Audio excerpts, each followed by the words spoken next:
नमस्कार दोस्तों, स्वागत है आपका मेरे चैनल एनसीईआरटी विथ रजनी में। दोस्तों, पिछले वीडियो में हम क्लास 6 के 5 चैप्टर को पढ़ रहे थे, शरीर की गति। लेकिन हमने उसमें कंप्लीट नहीं किया था क्योंकि वो चैप्टर थोड़ी लंबी थी। तो आज हम उस चैप्टर के बाकी क्वेश्चंस को करेंगे और इस वीडियो में कंप्लीट करने की कोशिश करेंगे। तो चलिए दोस्तों, हम लोग स्टार्ट करते हैं। NCERT with Rajni my channel name, और हमारा जो चैप्टर है वो है शरीर की गति, चैप्टर 5। और हमने जहाँ तक क्वेश्चन को कंप्लीट किया था वो क्वेश्चन 19 है कि निम्नलिखित में से कौन सा शरीर का भाग क्रिया करने में सहायता करता है। तो इसका ऑप्शन जो है राइट आंसर जो है वो पेशी एवं अस्थि है। तो हम लोग आज जो स्टार्ट करेंगे क्वेश्चन नंबर 20 से। तो चलिए हम लोग पढ़ाई शुरू करते हैं। तो क्वेश्चन नंबर 20 जो है वो अस्थियों को गति करने योग्य बनाता है। पहला उपास्थि, दूसरा पेशी, तीसरा संधि। निम्नलिखित विकल्प का चयन करिए। ए है कथन 1 और 2, बी है कथन केवल कथन 2 और 3, सी है दोनों कथन सही, और डी है इनमें से कोई नहीं। तो जो इसका कथन है वो है option B is the right answer. केवल कथन 2 और 3 सही है। अस्थियों को गति करने योग्य बनाता है पेशी और संधि।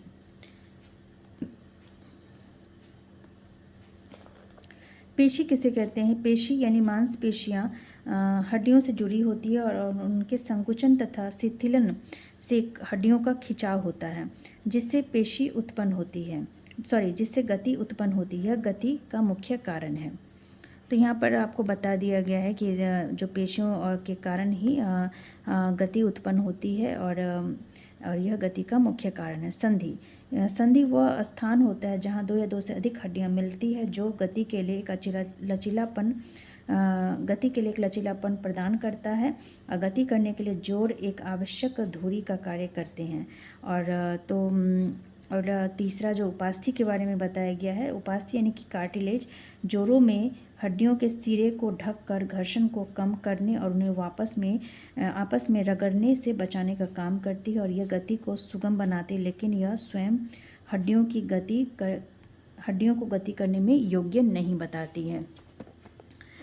तो यहाँ पर साफ साफ बताया गया है कि यह गति को सुगम जरूर बनाती है, लेकिन इसका जो मुख्य काम है कि वो जो जोड़ कार्टिलेज जोड़ों में हड्डियों के सिरे को ढककर घर्षण को कम करने और आपस में रगड़ने से बचाने का काम करती है। गति को सुगम बनाती है, लेकिन यह गति हड्डियों को गति करने में योग्य नहीं बनाती है। तो इसका जो आंसर है वो ऑप्शन 2 और 3 सही है।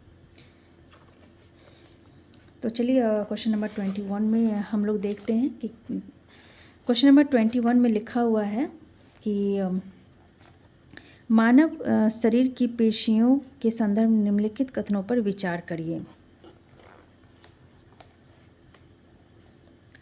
ऑप्शन ए है संकुचन की अवस्था में पेशी छोटी, कठोर एवं मोटी हो जाती है, वह अस्थि को खींचती है। 2 है दो पेशियों के एक साथ सिकुड़ने एवं फैलने से अस्थियां गति करती है। उपर्युक्त में से सही कथन का चयन कीजिए।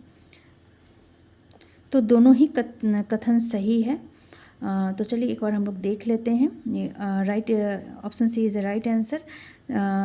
एक बार हम लोग इसका डिटेल देख लेते हैं। संकुचन की अवस्था में पेशी छोटी, कठोर और मोटी हो जाती है और यह अस्थि को खींचती है, यानी कि option A is the right answer. किसी अस्थि को गति प्रदान करने के लिए दो पेशियों को संयुक्त रूप से कार्य करना होता है। जब दो पेशियों में से कोई एक सिकुड़ती है तो अस्थि उस दिशा में खिंच जाती है। युगल की दूसरी पेशी शिथिल लंबाई में बढ़कर पतली हो जाती है, अवस्था में आ जाती है। अस्थि को विपरीत दिशा में गति करने के लिए अब शिथिल पेशी सिकुड़कर अस्थि को अपनी पूर्व स्थिति में खींचती है, जबकि पहली पेशी अब शिथिल हो जाती है। पेशी केवल खींच सकती है, वह धक्का नहीं दे सकती है। अतः एक अस्थि को गति देने के लिए दो पेशियों को संयुक्त रूप से कार्य करना होता है। क्वेश्चन नंबर 22 है केंचुए की शरीर संरचना एवं उपयोगिता के संदर्भ में निम्नलिखित में से कौन सा कथन सही नहीं है। ए है केंचुए का मेरुदंड लंबा और शरीर की पेशियां क्षीण एवं असंख्य होती है। केंचुए में गति शरीर की पेशियों के बारी बारी विस्तारण एवं संकुचन से होती है। ऑप्शन सी है शरीर की अंध सतह पर सूख केंचुए को भूमि पर एकड़ बनाने में सहायक है। डी है केचुए भूमि को उपजाऊ बनाने में सहायक है। तो इसमें जो है ना वो आपको रॉन्ग आंसर चुनना है। तो D is a right answer. केचुए मिट्टी को उपजाऊ बनाती है, सबको पता है। सी में आपको शरीर की अंध सतह पर सूख केचुए को भूमि पर एकड़ बनाने में सहायक होती है। केचुए में गति शरीर की पेशियों के बारी बारी विस्तारण संकुचन से होता है। परंतु ऑप्शन ए जो है केचुओं का मेरुदंड लंबा एवं शरीर की पेशियां क्षीण एवं असंख्य होती है, तो यह गलत आंसर है। केचुए का शरीर एक सिरे को दूसरे से सटाकर रखे गए अनेक छल्लों से बना होता है। केचुए के शरीर में अस्थियां नहीं होती परंतु इसमें पेशियां होती है जो इनके शरीर को घटने और बढ़ने में सहायता करती है। चलने के दौरान केचुआ अपने शरीर के पश्च भाग को भूमि में जकड़े रहता है, तब अग्र भाग को फैलाता है। इसके बाद वो अग्र भाग को भूमि से पकड़ता है और पश्च भाग को स्वतंत्र कर देता है। इसके पश्चात वो शरीर को संकुचित करता है और पश्च भाग को आगे की ओर खींचता है।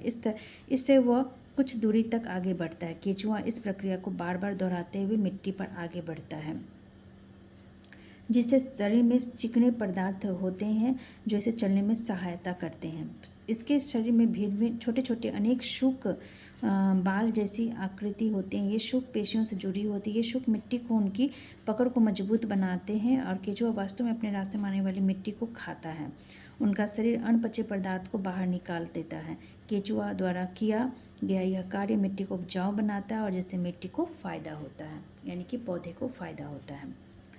आई होप आप लोग समझ गए होंगे। यह एक बहुत ही इम्पॉर्टेंट इसमें समझाया गया है केचुए के बारे में, तो आप लोग एक ऐसे अच्छे से देख लेना। और अब हम लोग क्वेश्चन नंबर 23 पर चलते हैं। घोंघा निम्नलिखित कथनों पर विचार कीजिए। पहला है घोंघा का कवच इसका बाह्य कंकाल कहलाता है परंतु यह अस्थियों का नहीं बना होता है। दूसरा है घोंघे के पेशीय पाद चलने में उसकी सहायता करते हैं। और तीसरा है यह कवच घोंघे के वजन को संतुलित करता है और इससे भी उसे चलने में सहायता प्रदान होता है। तो प्रयुक्त में से कौन सा कथन सत्य है? तो हमें सत्य कथन चुनना है। तो ऑप्शन ए और ऑप्शन ए का 1 और 2 ऑप्शन सही है। तो option A is a right answer. एक बार हम लोग इसका डिटेल पढ़ लेते हैं। एक घोंघे का पीठ पर गोल संरचना होती है जिसे हम कवच कहते हैं, और घोंघे का बाह कंकाल होता है, परंतु यह अस्थियों का नहीं बना होता है। यह कवच एकल एकक होता है और यह घोंघे को चलने में कोई सहायता नहीं करती। यह घोंघे के साथ खींचता जाता है। कवच का छेद खुलने पर इससे एक मोटी मांसल संरचना एवं सिर बाहर आती है। मोटी संरचना इसका पाद यानी पैर है जो दृढ़ पेशियों का बना होता है और इसे चलने में सहायता करता है। क्वेश्चन नंबर 24 है। निम्न में से कौन है जो हड्डियां जितना कठोर नहीं होते और जिन्हें आसानी से मोड़ा जा सकता है? अस्थि, पेशी, धमनी या उपास्थि? तो इसका आंसर है डी उपास्थि। जो अस्थि जितना कठोर नहीं होते और जिन्हें आसानी से मोड़ा जा सकता है वो उपास्थि कहलाता है और शरीर के संधियों में भी उपास्थियाँ पाई जाती हैं। क्वेश्चन नंबर 24 है कि निम्नलिखित कथनों पर विचार कीजिए।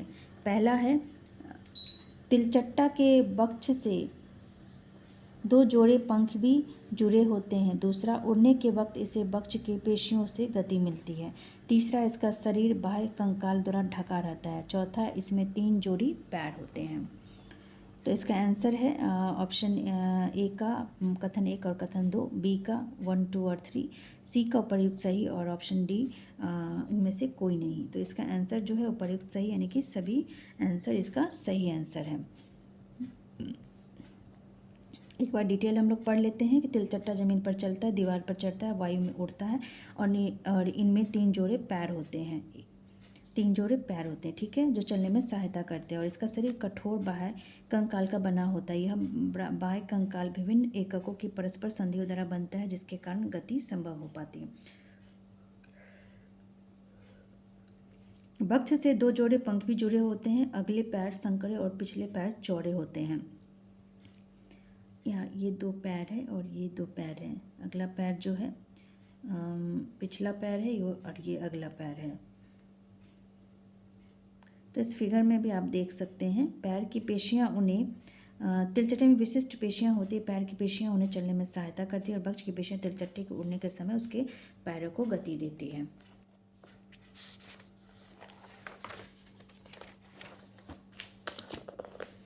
क्वेश्चन नंबर 26 है, निम्नलिखित कथनों पर विचार कीजिए। पहला है, पक्षी की अस्थियाँ हल्की एवं कमजोर होती है, पश्चपात चलने और बैठने के लिए अनुकूलित होती है। तीसरा, इसकी अस्थि में वायु प्रकोष्ठ होते हैं। तो इसका जो आंसर है option B is right answer, कथन 2 और कथन 3, यानी कि पक्षी की अस्थियाँ हल्की एवं कमजोर होती है। कौन सही है ये बताना है। कमज़ोर नहीं होती है, तो यानी कि यह गलत है। पश्चपात चलने और बैठने के लिए अनुकूलित होता है और इसकी अस्थि में वायु प्रकोष्ठ होते हैं। तो option B is the right answer.